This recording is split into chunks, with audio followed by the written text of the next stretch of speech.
2, check. I can't hear. Hello, Yes, can I speak to Laura, please? this is Laura. Laura Pursell, Ray Carr from WCSB Radio. Hi, Ray. How are you? I am doing wonderful. Is it okay if we start the interview now? Sure, I'm ready. All right, ladies and gentlemen, let's welcome Laura Pursell to the Ray Carr Show, recording star. Laura, let me begin the interview by asking, give me a little background on your career.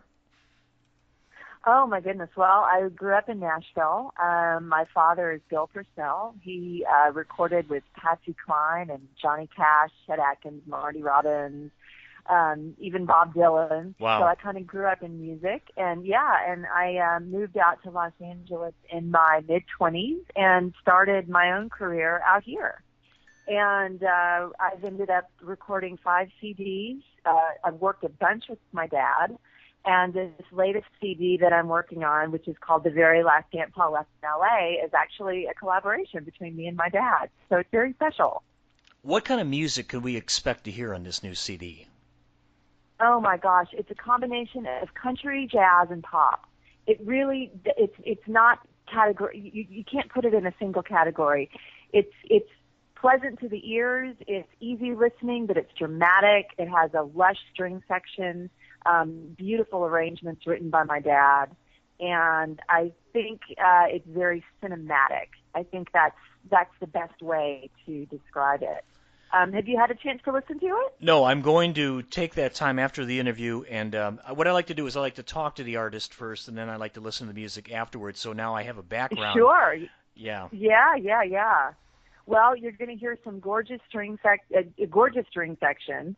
Dad was given carte blanche to really write as big and beautiful as he wanted, and I think it's the best work we've ever done. I think it's beautiful, and the theme of the album has to do with nostalgia and loss and going back to an earlier time. So it's very retro, and it's real music. It was recorded in Nashville with a 16-piece string section, which was stacked. So we've got 32 strings. Wow. I worked with some of the best players in town, the guitar players. Oh, my goodness. Well, Nashville, you throw a dime and you land on guitar players. There's so many.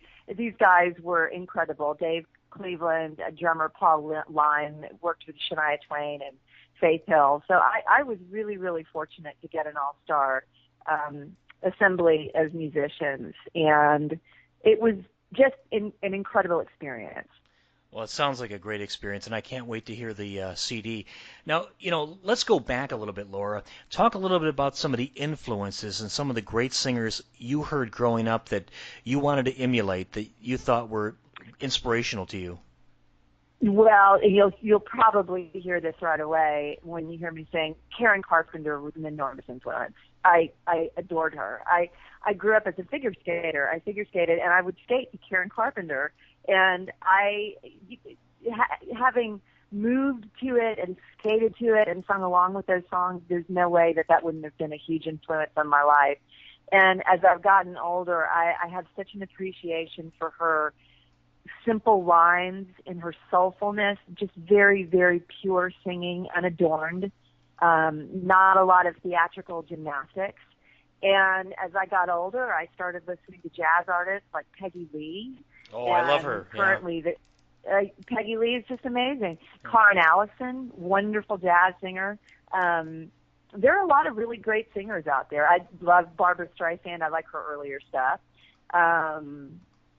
Gosh, let's see. Tony Bennett, of course, and Frank Sinatra. Who doesn't love Frank Sinatra? Right. Peggy Lee sang one of my favorite songs, Black Coffee. Remember that song? Oh, I've sung it many times. I just love that song. That's a great tune. That's a great tune. Yeah, I'll have to throw that one back into my repertoire. That's a very sexy, dark song. And that's one of the first songs I learned how to sing when I started doing gigs. Wow. She was amazing.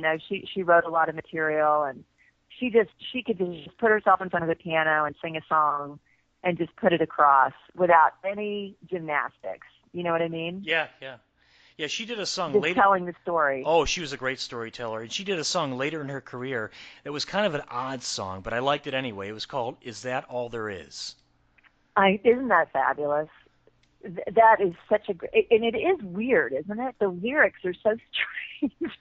It's very depressing, but there's something about it that kind of grabs you. And I think it goes on for a long time. Isn't it a long tune? I It's think it is. it's almost like 5 minutes longer. It's near there. Yeah. It's quite long, yeah. And Yeah, wow. I would love to know the background on that. What that was. I'll have to do some research on that. I'm not sure where that came from, but that is a super song. And you really get the depression in her voice and the resigned. She has this resigned quality to like, oh well, life's going to go on. Then let's keep dancing. That's the lyric. If Yeah, that's all there is, then that's let's right. keep dancing. It's rather sad. I think Randy Newman had something to do with the arranging of that song way back in 1969. I think that's when it came out. Oh, did he? Yeah, I believe he did. Okay, that's interesting. Well, that would have been way late in her career. That's okay. Well, that makes a lot of sense. I love Randy Newman. He's incredible. He really is. Let me get back to your dad, if I may, for just a moment. Yeah. Your father worked with one of my favorite singers growing up, Patsy Cline. Yeah. Oh my God! I mean, Yep. what The voice. did The he talk? voice. Yeah. I should have mentioned her as an influence because she was huge. Absolutely. Yeah. Dad played on "I Fall to Pieces," Oh, "Sweet Dreams." God. He was on all that last batch of recordings that she did right before she was killed in that horrible plane crash. He was on all those sessions. Jeez. He played vibes. He played organ. Floyd Kramer played piano. So Dad got to know Patsy, pretty well. He was on 2 or 3 of her sessions. He did "Always," the Irving Berlin tune. If you look up my dad, Bill Pursell, on allmusic.com or Allmusic Guide, it'll all pop up. And he has done so many recordings that I don't think they've even cataloged them all. I don't think they're all online, but he really loved Patsy's voice. I think all the musicians who went into the studio with her were just really blown away. She was something else. She didn't sound like other singers back then, and she could put across a ballad like nobody's business, Although what's interesting is Dad said she didn't like doing the ballads. She didn't like half the songs she sang. And Owen Bradley, who, was her mentor and really made her famous, he would bring her these songs and she would say, I don't want to do this.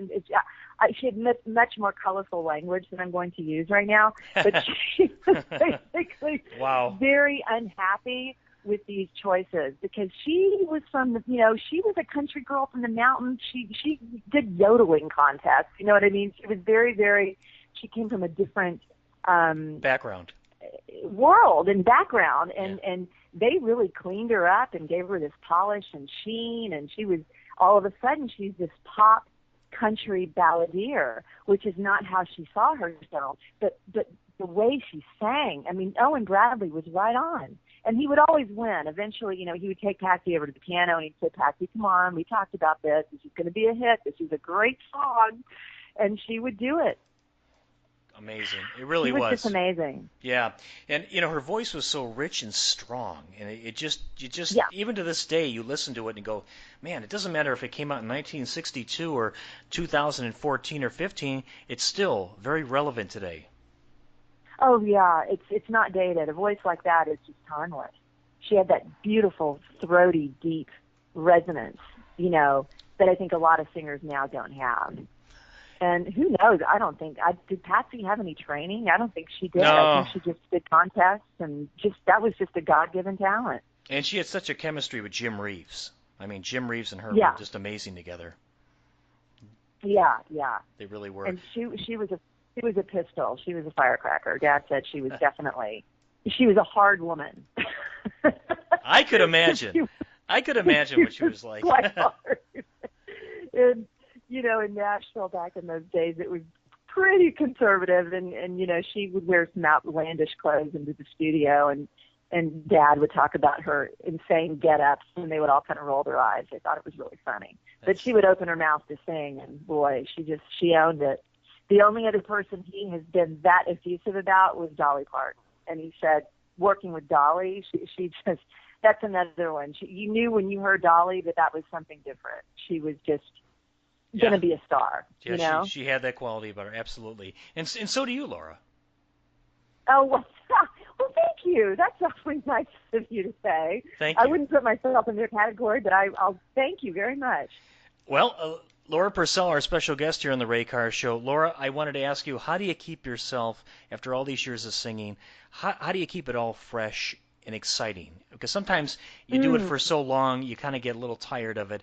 But how do you rekindle that excitement? You rekindle it by continually learning new tunes. You constantly learn new tunes, and you have new projects, and you keep writing. I've written songs. I've recorded songs that I've written. I work with an incredible group of jazz musicians. Right now in LA, every Thursday night, I sing at a place at the Farmers Market in the Grove. It's a very famous, tourist destination in LA. And the name of the restaurant is called Mixology. And I am there with a phenomenal 7-string guitar player named Ron Eshte. He's incredible. And just trying to sing with this guy and keep up with him is such an education that I'm constantly learning new ways to phrase songs, new harmonies, he plays such crazy stuff outside the box. Your ears sort of get educated to this, and it's a new sound. So I've kind of thrown myself a challenge. Every Thursday, I try to do at least 2 new tunes, something I've never done before or I haven't done in years and years and years. And that way, I do keep it fresh. Because if you sing the same songs all the time, you're gonna put yourself to sleep. You will, unless you work with incredible guys who have different ways of doing it. Maybe you take one song and you change it from a straight ahead jazz beat to a bossa nova, or do something in 3/4 time, or try out a samba beat. And that's another way to keep things, to keep it fresh. You have to. You have to. I've heard you sing, Laura, and you have a beautiful voice. I would love to hear you sing the song "My Love" by Petula Clark. I think you would do that one justice. I think you could handle that. Well, one. Okay, let me write this down. "My Love" by Petula Clark. You're on. Because I think you could do anything, but I think that one would be a great song to challenge yourself. But I think you would do very well at it. You know what? Maybe I should do that, and I'll tape it on my iPhone, and I'll email it to you. How's that? Oh, I would love that. I'll play it on my show, because I play oldies on my radio show, and I would love. Oh, that would be great. Yeah. I can do that. Maybe I'll do that this Thursday. If I have enough time to learn the tune, I learn tunes pretty quickly, so I'll check that out this afternoon. Wonderful. You're on. All right, thank you. And I play a lot of rare 50s and 60s. You could tell your dad that I play a lot of early rockabilly stuff, Johnny Cash, and some of the Sun recording artists and stuff like that. So, that's the kind of forte that I head into when I do my show. Oh, that's great. With some of the lesser-known tunes, material that people haven't necessarily heard before. Yeah, exactly. That's exactly what I do. Yeah, I love that. I love to find tunes like that to sing. It's well, one of the cuts I think you're going to play some other time is a jazz ballad, but it's a little bit lesser known. It's from the musical On the Town, and it wasn't one of the breakout hits, but Tony Bennett recorded it with the great Bill Evans a long time ago, and it's a profound song, and it's sad. That's all I'll say. It's very, very sad, but it's a little bit obscure, and I wonder if your listeners have heard it before. So I'd be curious to hear what their feedback is. Okay. But that would go right along with what you're talking about. I can't wait. Definitely a hidden chestnut. Yeah, a nugget. We call them golden nuggets. They're golden nuggets, and I'm always looking for them. And yeah, I'd love the suggestion by Petula Clark. If you can think of anything else, throw it my way, because I'll check out anything. I love singing stuff. Absolutely, I will. And well, as soon as I get your CDs, we'll take a listen to them. And before I let you go, Laura, can you do a promo for my radio program? Just say your name, and you are listening to the Ray Carr Show on WCSB. WCSB. Okay, tell me when to go. Go. This is Laura Pursell, and you are listening to WCSB, the Ray Carr Show. Laura, thank you. We'll be in touch, and listen. I'll email you with some ideas that I have. Oh, yeah, that would be great. Thank you, and you're the That would best. be awesome. You're welcome. Call me anytime. All right, have a great day. You too. Bye bye. Bye.